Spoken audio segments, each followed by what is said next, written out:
We're going to go to Pearse Stadium. Galway 124, Kilkenny 317. 1 point win for Galway. And we have James Skehill with us. James, incredible finish. There were shades of Galway leaving it behind against Wexford after Kilkenny scored that late goal. So would a draw have been a fair result before that final free? The Connor Cooney, free on 75 minutes. Would it have been a fair result draw, or did Galway shade this, did you feel? No, I think Galway dominated this, to be honest. There were stages already in the second half where I suppose Galway couldn't buy a point, but they had forged enough of a lead, enough of a pattern of kind of dominance, definitely in their back line, that suggested to me that Kilkenny weren't going to take any share in the spoils. But as you said, Joe, there was a stage where I know we faltered at the finish line against Wexford, and then with that goal, which must be said, it was a soft goal to concede. Now, in fairness to Dana Murphy, he conceded a soft goal, but then he had the wherewithal to do a very, very short and fast puck out, which then ultimately led to the free. The free, for me, was it a free? I'm showing my bias here and saying it was a free, but if I was on the other side of it, I'd be a bit disappointed. But Conor Cooney showed great battle to put the ball over the bar under great pressure, under a lot of pressure from the Kilkenny boys who struggled to reset themselves back from the free for a good 30-40 seconds. So fair play to Conor. Yeah, and so if you were to park your Galway heart for a moment, since significant question marks over the free. There was, yeah. You see, I suppose it was quite a frantic finish, Joe, in the sense that the goal was obviously conceded. There was an awful lot of disappointment from the crowd in the way the goal was conceded. But as I said, Éanna got up, did a very, very sharp puck out, which must be said. In other times, probably the referee would pull it back because he took it so fast. But I suppose just the way the game was going, it was a frantic finish, and it was a ball where Tom Monaghan was going up to catch it, and I think it was Paddy Deegan who kind of came through him and caught him with a knee in the back. Now, I thought myself it was a 50-50 contest. And as I said to you, if it was awarded against Galway, I'd be disappointed. But again, look, I'll take it. I'll put it that way to you. I'll take it. But they're difficult ones because, you see, on the one hand, I would argue strongly, a referee can't take the game situation into account. And so if it's a free in the first minute, it's also a free in the 70-minute decisive or no. Yeah. But when it is decisive, you do really want a referee to be sure as hell. Absolutely. And I'm siding with you there, Joe. I would never understand how a referee can make a decision on the context of the game. It's either a free or not a free. And I was quite disappointed at the end of the Wexford game in the manner in which the referee at that time pulled Conor Cooney for supposedly time wasting. And I don't think he implied that rule at all. I'd say ever in his career did he imply that rule, certainly not in the inter-county game. But like that, there was a couple of rules broken in my opinion. I think the puck out, again, it was gone too fast. That wouldn't be allowed in let's say minute 1 to minute 69. But again, I think the referee took the context of the game into play and let it go, because it was a game that Galway were dominating. They were nearly, in my perspective, I won't say certain of a victory, but they're well on the road to a victory. And then when they conceded that goal, it was like he was offering them another opportunity. And then as well, 3 minutes added injury time was announced. By the time the free was given, it was 38-47. Yeah. So, the time was up also. So I don't know, did the referee make an allowance for that? Different stats now pop up after games, which is wonderful and gives you kind of, if for those of us who haven't seen it as closely as you, gives us indications as to the flow of it. So, for instance, 2 caught my eye. Kilkenny, when they had possession, they lost possession 60% of the time. Galway only lost it 46% of the time. And so what follows is what you would expect. Galway had a lot more shots on goal. Galway had 45 efforts on goal to Kilkenny's 31 efforts. Now the thing is, Kilkenny were that bit more efficient, 65% shot conversion rate, whereas Galway's was 56%. So all that leads me to believe that Galway were on top for a lot of this game, had better build-up for a lot of this game, but a touch wasteful. They were, I suppose, even the game in the first half, it was a frantic game. There was 22 scores in the first 22 minutes. Like, I don't think I've ever seen that before. And it was an awful lot of the scores were from play. So the game was certainly the opposite of a stop-start. It was free-flowing, it was frantic, there was bodies flying, it had intensity, quality, pace, everything you're looking for in a championship game. And as you said about the turnovers, Galway won the turnovers 39-30. And that's a key battle in inter-county hurling nowadays. And as you said about the shots, they got 12 more shots than Kilkenny, but some of Galway's shooting was a bit what I call hyper, Joe. Whereas they do a great turnover, then they'd be in a bad position whereby maybe a shift the ball across the field or pass it, and they shot them because there was a bit of hype or the crowd was getting excited. And I think they need to be more efficient in that manner. I think when you come up against the bigger quality teams, I know Kilkenny are a quality team, but I'm talking about Limerick, and they're the standard bearer. So if we do come up against them in future, your efficiency rate has got to skyrocket, because you know they're going to have 50 shots, you know they're going to score 30 odd points. So every opportunity you get against a team of that quality, you're going to have to take. So Kilkenny scored 2 goals, and I suppose their half-forward line created a dilemma which faces a lot of half-back lines, in that the Kilkenny half-forward line came very deep and then left a lot of space in the Kilkenny full-forward line, and this led to 2 goals. And at that stage of the game, Galway looked very open, and it was frenetic, and you thought, God, Kilkenny have more goals in them here. Did Shefflin do anything to tighten up that situation, did you feel? He did, yeah. I think what happened was, as you see, Pádraig Walsh, he starts predominantly at 11, and he goes in that Roman road which brings him out to midfield. He sucked out Gareth McInerney, which then ultimately sucked out the half-forward line. That created an awful lot of space inside for Owen Cody, who was doing the world of damage on Jack Grealish. And the 2 goals came from the creation of Owen Cody winning the ball by himself, taking on Jack Grealish one-on-one with no support cover. So Henry Shefflin, then he took David Burke, who was starting in the 10 position, and brought him back in as a sweeper, which I was a bit concerned about, because when you're playing a sweeper with the breeze, it tells you that you're kind of concerned about your defence. But then in the second half, that seemed to be nullified. There was a big surprise at half time when TJ Reid was taken off, and that just, I don't know that helped Galway in any way, but it certainly helped them to have their defence in their set positions, and they did that. They set their positions. They had their 6 backs inside their own 50-yard line, if you like, for vast majority of the game, and no more goal opportunities came via Kilkenny until the last book of the game.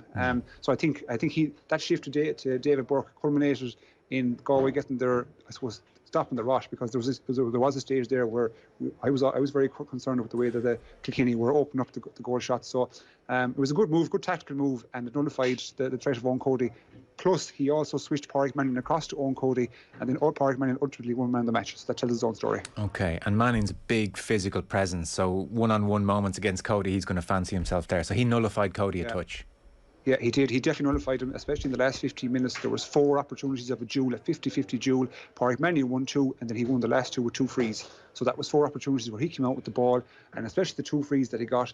It was a stage in the game whereby there was 2-3 points in the difference, and it just stemmed the flow of Kilkenny. It stopped everything, took another 30-40 seconds off it, and allowed Galway to put the ball into the corner and waste another bit of time. So that was a critical move, and kudos to him. Great performance. And so, big picture, James, Galway now top of the table, top of the Leinster table. Admittedly, they've played an extra game, but they're looking good now to progress.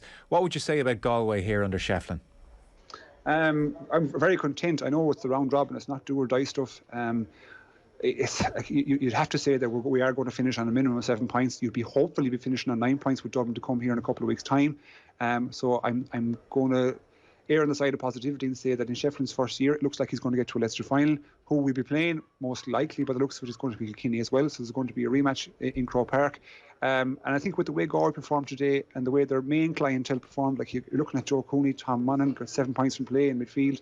So when you're building that scoring efficiency or building that scoring threat from your midfield onto your forwards, it looks really good for a team. And I was amazed by the work rate in the first half. I struggle to think of a performance, especially in the first 15-20 minutes from a Galway team, whereby they put in as many tackles, hooks, blocks, body checks. Everything was physical. It screamed to me of a Kilkenny pattern in the game, which I'm delighted to see in Galway. Well, it must hit home if, of all players, of all talents in the game, Henry Shefflin sits the team down and says, trust me, you don't win All-Irelands without working with unbelievable humility and ferocity. And if you lads think you're good enough to do it without working that hard, trust me, you're not. Now, I'm sure every manager who's ever taken over a team has preached hard work, but there is an extra weight to it when it's Henry Shefflin saying it. Absolutely. Like one of the Galway players going back a couple of weeks ago, when it was after the Limerick League game in which they won, I just asked him, what's he like as a person? What's he like as a manager? And they said, he's the type of person you want to follow. So that's a great trait in a manager, but he's done everything in the game. So there's nothing he says that you can't say that's not true, or I don't trust him, because he's gone through it. He's won multiple Irelands. He's 11 All-Stars. So he's possibly the game's greatest ever hurler. So if you're not going to listen to him, you don't belong in the inter-county panel. Yeah. And if you look at the Kilkenny teams over the last 20 odd years, their foundation, their non-negotiable has been their as you said, their ferocity in a tackle, their work rate. Yeah. So that's what their whole game was built upon. And mix that in with players of high quality talent and high skill, you're going to get a good team. Kilkenny are in a transition of sorts, that's for sure. I can't quite work out if Cody is bringing through and building a new great team, or if he's just squeezing every last ounce out of the TJ Reid generation. Maybe it's a combination of the two, but it just has felt over the last couple of years like Kilkenny very much have a ceiling, maybe All-Ireland semi-final level, and I don't know, did you see much to suggest today that there isn't still that same ceiling? That's hard to tell. Like I was trying to think back. When was the last time TJ Reid was taken off at half time, or taken off in general? And I couldn't think of it. Was he not playing well, James? He wasn't. He was well marshalled. He was marking. It was either Darren Morrissey, Gareth McInerney, and Dahi Burke. And to be fair, the three of them got the upper hand on him. They got the upper hand on him on strength and pace, and it looked like that TJ was a bit lethargic at times, to be honest. Well, sorry to interrupt you. There was a moment in the first half where he got the ball and he had a direct route to goal. Admittedly, it was on a bit of an angle, and there was a Galway player running across to stop him. And I feel TJ Reid 5 years ago, never like absolutely electric. He wasn't Eddie Brennan, but he could move. But I feel 5 years ago he runs in and has a shot at goal, whereas he made up his mind very early in that dynamic to just take the point. And I thought, I agree. Yeah. I agree, because I know that opportunity was in the 13 corner, and he was going on to his right, and I was thinking this is trouble for Galway. But it's like what you said. It's nearly like he understands his own capabilities at the moment. I think Anthony with the ball, with the hurl, he's fantastic. He's sublime. But I think with regards to pace at the moment, he may have lost a yard. And look, that comes at age. He's hitting 34, 35 years of age this year, so it's not as if he hasn't got a lot of mileage racked up. He has, and he's definitely come back from an injury which has his own. That carries his own toll. Like, these injuries add up, and the mileage adds up. So he's not the TJ Reid of old. So I think, go back to your previous question about Brian Cody, he's going to have to blood in new players. But when you look at the performance of Brian Cody today, he was fantastic. He was brilliant for 55, 60 minutes of the game, and he caused Galway real trouble. But he just didn't get the support. The scores from the forwards, I'm looking here, they got 211 from the whole forwards, which, if I know it's easy for me to say, if you count out the 2 goals, which looked like defensive errors from my perspective, 11 points just not enough from your forward unit. And he's going to have to stick with it and stick with the plan. Bring in the new guys. Stick with keeping Adrian Mully in the forwards, and stick with Billy Ryan, and stick with Pádraig Walsh. But that was at the start, Joe. When the league first started this year, I was looking at Pádraig Walsh, who predominantly we know him in his county hurling as a back, and put him into centre forward. I just asked myself the question: is there a reason behind this? Does he see his backs unit being more than sufficient, and his forwards unit being deficient? So I think when you take a top quality player like Pádraig Walsh out of your backs unit, and push him up to the forwards, there's reasons behind that. Yeah. Interesting handshake between Cody and Shefflin. Wouldn't say it was a love-in. Well, I saw it here in person, and I was looking down to see who initiated, and there was 100% Henry Shefflin initiated the handshake with Brian Cody.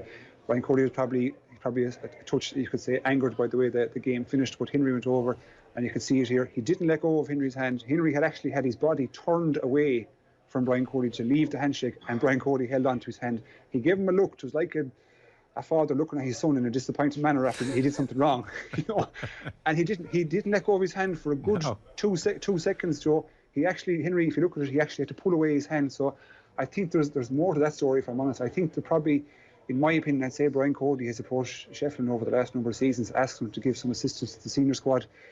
I don't know, is it a case of taking over the long term? But I'd say that didn't happen. And when Henry goes to Galway, I think with a traditionalist like Brian, who's Kilkenny hurling, Kilkenny blood in his blood through and through, I'd say that disappoints him to a certain extent. But it's definitely the bragging rights are going to Henry Shefflin for the time being. For the time being, exactly. Listen, thank you so much for hanging on, James Skehill. Appreciate it. Thanks, Joe. See ya.